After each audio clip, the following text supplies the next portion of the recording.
তাহলে চলুন আজকে দেখিয়ে দিই আমি ভোগের জন্য কী রান্না করলাম।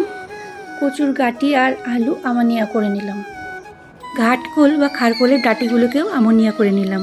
এরপরে একটা কড়াইতে তেল গরম করে কচুর গাঁটি আর আলুগুলো আমি ভেজে নিলাম। দিয়ে দিলাম টমেটো কুচি, আগের থেকে সেদ্ধ করে রাখা সয়াবিন, হলুদ গুঁড়ো, জিরা গুঁড়ো, ধনে গুঁড়ো, লঙ্কা গুঁড়ো, আদা কাঁচা লঙ্কা বাটা। নেড়ে চেড়ে দিয়ে দিলাম জল, দিলাম স্বাদ মতো লবণ। এপাশে আম আর আনারস সেদ্ধ বসিয়ে দিয়েছি। কড়াইতে ফোড়নের জন্য দিয়ে নিয়েছিলাম জিরা, সেগুলো দিয়ে জাল করে নিয়ে দিয়ে দিলাম গরম মশলা।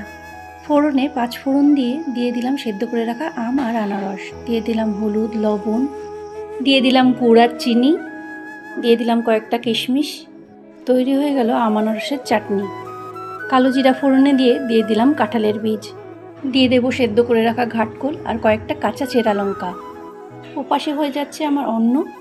শাকের মধ্যে দিয়ে দিলাম সামান্য চিনি। তৈরি হয়ে গেল ঘাটকোল শাক।